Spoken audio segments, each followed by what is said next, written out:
Swapna, hi, good to have you with us. How have you been? Hi Ashu, good to be connected and very, very excited to be here. Swapna, we are equally excited to have you with us. Avaana Capital has you've been doing a lot of exciting work, right? And I think impact and sustainability is something which has become so much critical in today's time, right? Where you're championing the cause. While you're a fund, right? You in a way sort of also creating thought leadership around it, right? I think that sensitization in an economy which is as large as India is, I think it's a long-term effort, right? And I think starting it today is just so much more critical. Right? I'm particularly happy to have you with us. We're going to talk about your priority areas, how's the portfolio look like, and what is it that the market entails going forward, right? To the course of the conversation. But before I do that, I'd love you to introduce yourself and we move on. Thanks. I'm glad you said that. We are in business of thought leadership. We want to see at least 100 climate unicorns in India over the next decade or so. My journey, would you like to start with Avaana or would you like to start with my journey? Your journey and Avaana.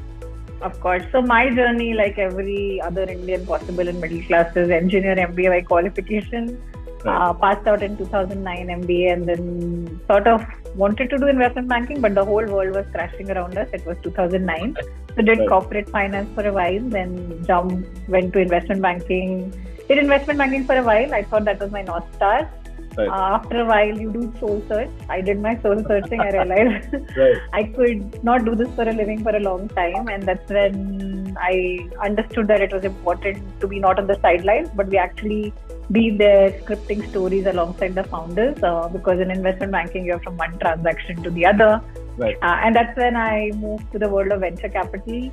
It was an easy transition from one side of the table to the other, but very different in terms of the reality of how, when you're working with the startup, you're actually sort of day in and out, part of their journey versus very transactional in nature. At Qualcomm Ventures, I was there for about 8 years. I was part of global technology major called Qualcomm, and Zoom, which is a platform we are using, is one of the investments. So really saw cutting edge technology, had the crystal ball in what was happening in technology world, how it was changing the world all around us. As part of India team, I did a lot of investments around supply chain, logistics, mobility, industry 4.0, agri-tech. In fact, some of the category leaders that we hear and see now about companies like Shadowfax, NinjaCart, Cell Apps, Locus, were some of my key investments there. Thoroughly enjoyed the journey. I could have personally retired from there. But then I realized that 2 or 3 things happened along the journey. I'm part of this very prestigious network called Kaufman Fellows. And as part of Kaufman Fellows, you see global VCs and you see how the landscape is increasingly more aware about climate. And there are large companies being created and folks are building for climate. In India, when you look around and you think about climate tech, there's zero funds doing really technology for climate, right? And there is no reason there should be such a wide, massive gap in a market like ours, which is where Avaana sort of came through to put together climate fund for India. We are raising fund to right now. It's 100 to 150 million vehicle that we are raising to deploy in climate and sustainability technologies, which will build for the next decade for India. Our belief really is that dinosaurs and age-old technologies have had their run, but if you have to build for next 2 decades, you need to build from today. And climate and sustainability have to be embedded in everything we do, including the startups which are innovating for the next 2 decades.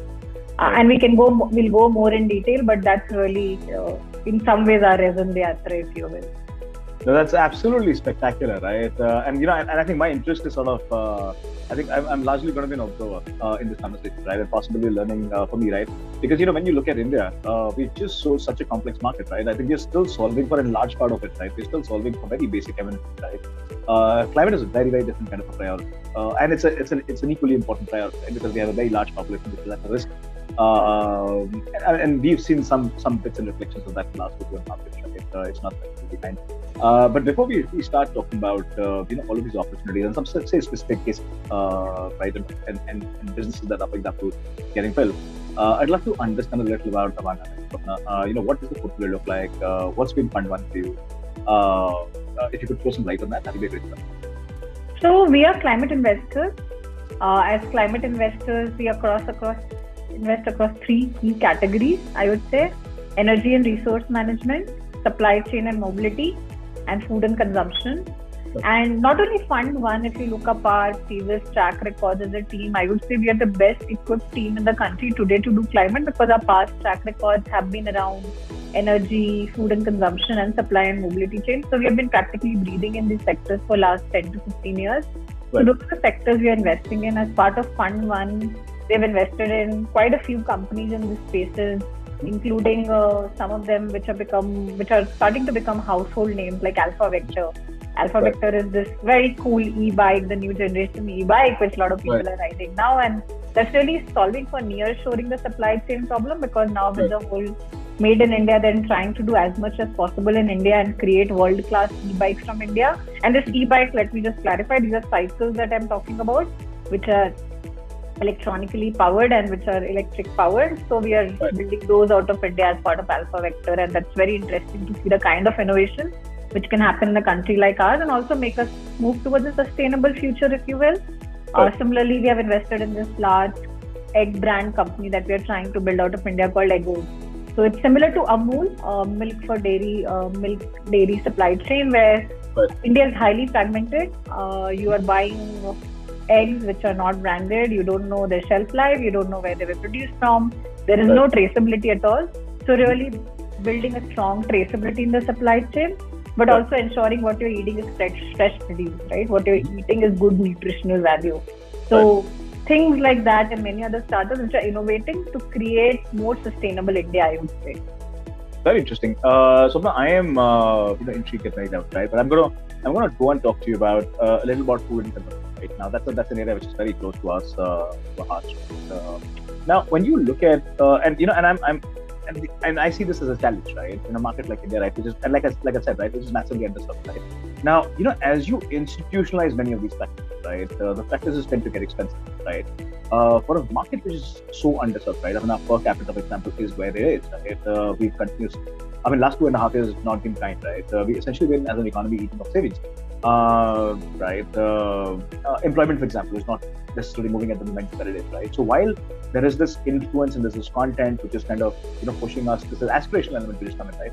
Which is helping us look at newer brands from a consumption standpoint, right? The macros are not necessarily as exciting, right? And when you're funding a business, the nature of the business such, institutionalization makes it expensive, right? How do you see that, right? Because I find adoption to become a big sort of a challenge in an environment like that, right? Largely because of all of these very critical factors. So all good points. I think 2 or 3 macros which really sort of solidify what we are doing, right? A, we are 20% of the world population. B, we are still a fast-growing economy. C, we all need to get to 2017 net zero, right? So those are 3 key realities that we work with. And if we're still a fast-growing economy and we're still at 20% of the world population, we have enough and more mouths to feed. We know most of our supply chains and food and consumption sectors are highly disorganized and fragmented, which means there's a lot of inefficiency, and there can be enough done to sort of make them more efficient. Right. As part of our food and consumption, what we are saying is, look, there are 2 key evils or problems that we need to solve at this point of time. One is food wastage. The second is food security. And by food wastage is, we are largely an agrarian economy. About 50% of the country is agrarian. We are producing. And we need to ensure that whatever we are producing actually doesn't go to waste and is going to the rightful places. So we'll see enough sad stories about tomatoes going rotten on the side of the road, people trying to ensure to keep the prices at a certain level, right? So that's one part of the problem. Second is, you need to feed these mouths. While you are a growing economy and you can solve for top 1% tier of the country, you still need to ensure that the masses are being fed. So how can we solve for this? So let me give you 2 examples of companies we have invested in and how they're solving for these problems, right? So for food security, we have invested in a company called Iki Foods. Now what Iki Foods essentially does is, I won't call it hydroponics, because sometimes people think hydroponics is for the affluent and the rich. But what they're doing is they're building large-scale patented food production systems, which are ensuring that everyday consumer actually gets your tomatoes, brinjals, okras at the market-ready prices. So today, at some point of time with the whole heat wave, tomatoes were trading at 70 rupees. they were still able to produce tomatoes at 10 rupees because they were doing it in a controlled environment. And to add to that, it's actually 80% less water and 300% more yield, which lets them maintain the price, right? That is massive food security problem in a country. You need to serve the masses at market prices, and they're working towards it. So that's why you need to think about innovation for India, that you have to think at scale. You can't end up, you can be someone who's thinking about top 1%, but also I think where you will be able to create enough and large outcomes is when you think about the market. So that's food security, right? On the food wastage side, we have done companies which are in supply chain, which are ensuring that there is enough. For example, Farmat is a company that we have invested in. Very frugal company at the minimum sort of, I would say, expenditure of the fundraisers that they have done so far. They've been able to build a large market linkage platform between farmers and SMEs, and which means that you're actually reducing the wastage in the supply chain, you're ensuring great price discovery along the process, and you're building a large supply chain outcome for farmers and agri, which ensures less wastage again. So those are the kind of opportunities we are seeing in India. And the table stakes is, we are all engineers in our team, we are all technology investors, and anything in India and at a scale that we can think about cannot be solved without the help of technology, which is why I think I'll go back to my earlier point. I think large dinosaurs, by which I mean corporates and mammoths, can continue to move the way they do. And the technologies which were built in last 20 years will not be able to build for sustainability for next 20 years, which is why the technologies and innovations will happen now in the startup domain to build it for the next 20 years, which is why this company that I was mentioning, ET Foods, has a patented technology. Farmat has already reached 3 million farmers, right? So that's the scale that we are talking about. Very interesting. So now, all of these areas, right, when you look at it, while they're exciting and there's just so much money there, and there is renewed sensitivity, more importantly, right? And, the way we, for example, evolved as an economy, right? We've actually transformed, right? We've done possibly a decade worth of transformation very, very quickly. We were offered to them. Now, when you're looking at all of these areas, right? Which are your key focus areas?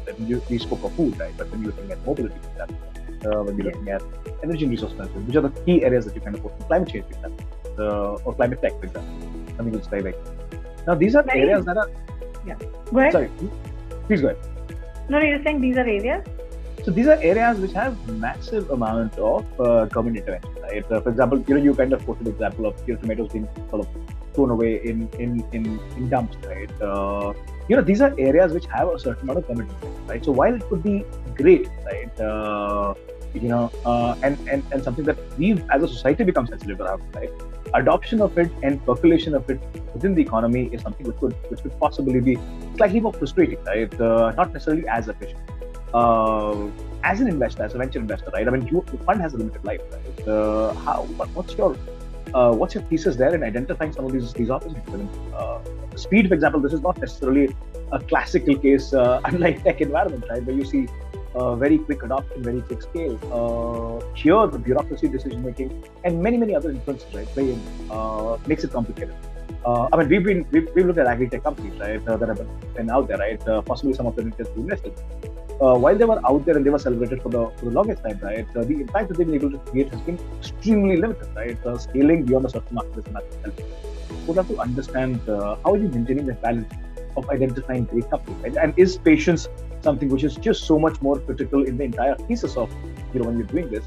How do you see all of it? So I'll break your question in two parts. Sure. One is, of course, climate means different things to different people. Like you said, I think for us, India is front center of our existence. And we looked at India and we said, in India, what does climate mean? And the three sectors which I mentioned, energy and resource management, mobility and supply chain, and agri-tech, we saw 90% of India's emissions are from these. Right. We said this is where we need to go deep in. We could be specialists on one of these, but you have to solve for climate, you have to solve for all three sectors in India, and that's what we're solving for. Right. And then we go to the second layer of when we're solving for what that means is, we try and identify technologies and companies to work with, which will use technology as a moat. And I repeat, technology as a moat and not capital as a moat, because India, again, you see a lot of different examples where you can have great capex operating models, but then they take time to scale, like you were saying, you don't know if it will work or not. But when we see technology as a moat and we see great founders with the vision of using that technology to create an impact, an outsized return in next 10 to 15 years is where we double down. Now, this cannot happen if you're not deep enough in the market. So the depth in the market is basically a function of our past experience and track record. We have been investors and operators in supply chain, mobility, energy, and we've been doing it for many decades now. So that transforms us into having a pulse. So like people say, venture investing is art and science, that's true. So a lot of it is numbers, but a lot of it is gut as well, right? So we use that to our advantage. Now we know the science, so typically we have a great pipeline, and we are able to assume we see about 200 deals a quarter. We are easily able to get to say 20 to 30 just looking at them, right? Because now we have a pulse, we have a way to figure out whether that works, right? And once you get to the ones you want to really spend more time, then you have your network at disposal. And that network is local plus global in nature. Local because we've been in India for many years, we have invested in many startups we can reach out to. We have worked in large corporates and firms and have access to every possible boardroom in India to get that diligence going, but also global networks. We have networks from our business schools, we have networks from our Kaufman Fellow network, our own organizations, right? So today, if we need to do diligence, we need to think about a company, we're able to do that in a matter of minutes, if not hours, right? So I think what really works for us is we know how to get to those 20, and once we get to that 20, we know how to finally figure out the 2 or 3 we want to invest in, right? And again, that also becomes, now we are savvy investors. We have track record of investing, generating returns and creating exits. So we use that experience to get into deals, win deals, add value to that company. And I think one thing people forget, which I would like to mention here, is job of a VC doesn't end at investing, right? It's actually where your job starts. Right. So you have invested great, but the so what? The so what is really, can these companies become large scale outcomes, outliers over time? And that's when you need to sort of work with them over next 5 to 10 years to get them there. And that's where we open our network at their disposal. We are a value additive investor. I was at Qualcomm for 8 years, and the only reason you could get the check on any table with any entrepreneur was because of the value that the organization brought to the table, right? And that we are able to do here at Avaana with all our networks that we have created to the company. And then we use that. We use that to get them from their 0 to 1 journey, 1 to 10 journey. It could be hiring, product decisions, it could be scaling, it could be go-to-market linkages, fundraising support, everything possible. We are a full stack offering. And when we say full stack, we don't work with the founders on the ground, but we are accessible and help them in everything they need. We are their eyes and ears of some sort, the larger ecosystem. Very interesting. So I'm gonna talk about COVID, right? I think it's almost becoming cliche now, right? But I'm gonna go on to talk about COVID. Right? Now, what we've seen, I think one of the very critical changes that COVID has really gotten, right, is the consumer mindset, right? Now, a large part of possibly your portfolio in its current setting, right, and I think business in general, right, gets affected by the temperament of the consumer, right? And we've essentially gotten to a level, right? So when you talk of this entire ecosystem and and boardrooms and so on and so forth, right, we've gotten to an ecosystem which is far more connected, which is far more unpredictable, right? Even the largest of organizations are actually grappling with this changing shift, right? Because of the investments that they've made, because of the investments that they made, right? Which will possibly run redundant very, very quickly, right? Because this shift is, like I said, unpredictable. The best of consulting companies today don't have models to, map and understand this kind of shift. The dynamism that has come into industry, right? The arbitrage has gone away. Physical used to be a very, very critical element of our consumption patterns, right? And last 2.5 years, because of evolution, because of D2C, what we're seeing, a lot of that is kind of shifted, right? Everything is available at home, and the consumption trend just kind of settled. Convenience system, which has become a priority. We'd love to understand how is your thesis, for example. A large part of what you've done is in a pre-COVID setting, right? Today, when you're looking at a business, what are some of the elements that you're looking at? Of course, tech is something that you highlighted, and tech automatically becomes important because it helps you, penetrate much faster, for it to percolate, and the impact is also sort of visible, right? And quantified. But what are some of the other pieces that you've started to look at, right? For example, I'd love to understand how leadership, for example, your assessment of leadership is so much more important in this game. How has that, for example, changed, evolved? Any of those pointers that you'd like to share? No, that's a very good point, and I think all of us have found a way to new normal in some sense. But I think I would say that for being a VC, the most important thing, and if that element is missing, I don't think one can easily be a good VC, is intellectual curiosity. And by that intellectual curiosity, what I mean is none of us have the crystal ball. I wish we all did. Unfortunately, we don't. So, which means you need to be always aware of your surroundings and be ready to deal with the VUCA world. So today, there is a term in startup called pivot. Right. Pivot is normal. I think when you go early stage, when you invest in the company, you go in with a thesis. Of course, founding team has to be prima facie the reason you're investing in that company. It's almost always about the jockey versus the horse. In those cases, these companies do pivot right along the journey. Right. And I could have my prejudices which said, no, this is the only way to build this company because I said so. Or the other is, hey, world has changed. Right. COVID is a reality. Maybe digital is going to be the way to build it and not non-digital, and hence let's move that way, right? And we have seen that happen over the last 2 years in pandemic, right? So the Zoom, that platform we are using right now, pandemic was the reason it became what it became today overnight, right? And the stocks went up through the roof and people adapted. So I think one is adapt. You're easy and willing to adapt as a consumer, and second, as a VC, you're not set in your pattern. If you're set in your pattern, it's very hard being a VC because you need to understand things will change. And you should be adaptive enough to sort of respond to those changes and course and chart your journey, right? The regulatory changes, macro changes, nobody predicted. Russia, Ukraine, nobody predicted. COVID, you cannot predict. I wish we all could, but we cannot. Interesting. So now you've actually walked into my next question, right? Now, Russia, Ukraine is a very unpredictable, right? We're seeing China, Taiwan, right? We're seeing a lot of this geopolitical risk, right? While India is enjoyed being an inward economy, that's also it saved us from many crashes that have happened globally, right? Be it 2008, be it 2013, that era. So it's continued to sort of save us from all of these global shifts that have simply happened. This one, the one we are currently in, right? Liquidity is something which is becoming a massive challenge, right? And we're not. Sorry? I'm saying liquidity is something which is becoming a challenge, right? We're not disconnected as much, right? We've enjoyed the fruits of global capital, FDI getting pumped into, India, right? Business models have essentially been designed in a high burn sort of an environment, right? And that's largely because the complexity of running a fund, right? You want to sort of have an exit within the duration. How do you see the current circumstance, right? Because a lot of these organizations which were calibrated through a high burn model, right, and creating largely engagement where monetization was deferred, and not in a wrong way, right? I think once you create the dependency, it just is so logical, right? So move into a territory of generating revenue. And that is a very different DNA, right, to where we are today and the requirements of time very, very different. How do you see the current condition? And what's your sense going forward, right? And when do you see this winter normalizing? Right. No, I think very good sort of pertinent points there. I think for us at Avaana, what is super important is when we do this sort of self-selection of founders who sort of get to work with who we work with, is capital is not the most and technology is.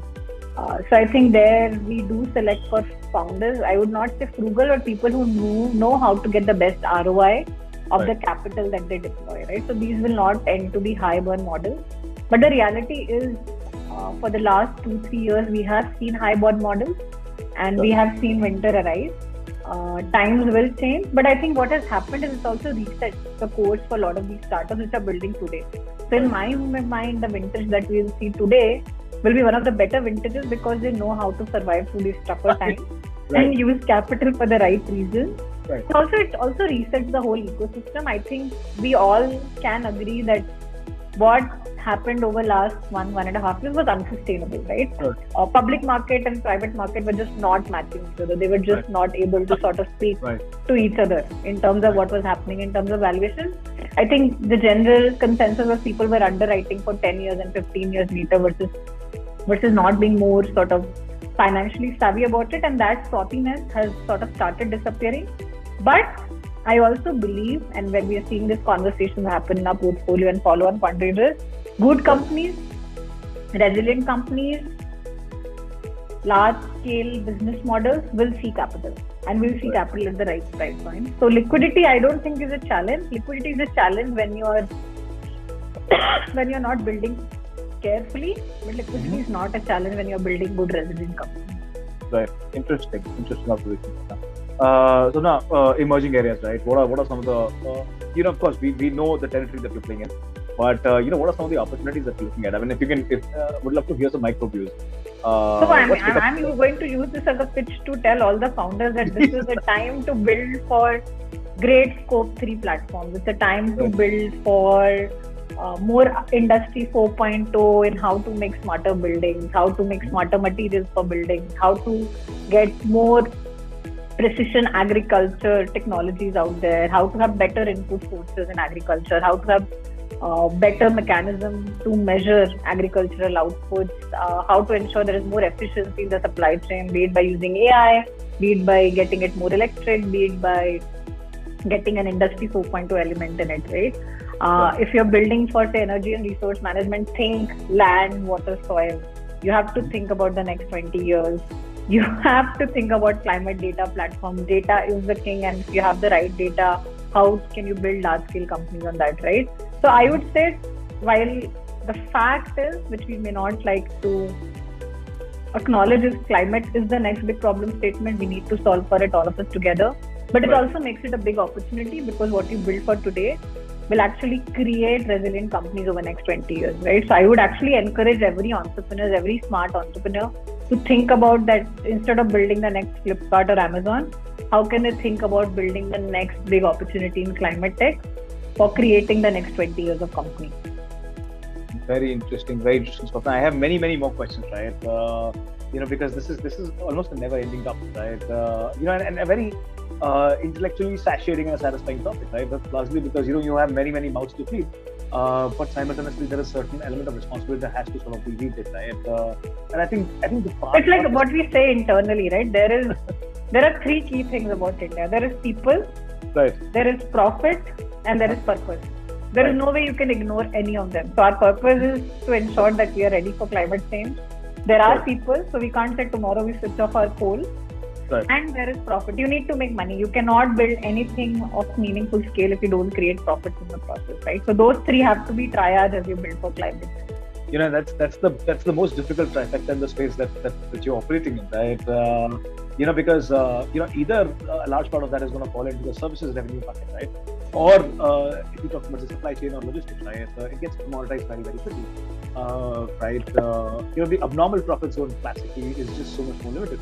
But I think with India, you enjoy scale, right? No, I think with technology is your greatest mode. I always tell people, if you build for supply chain in India, you can solve for anywhere in the world, because it's so disorganized and so fragmented. You can't even get to the last pin code easily, right?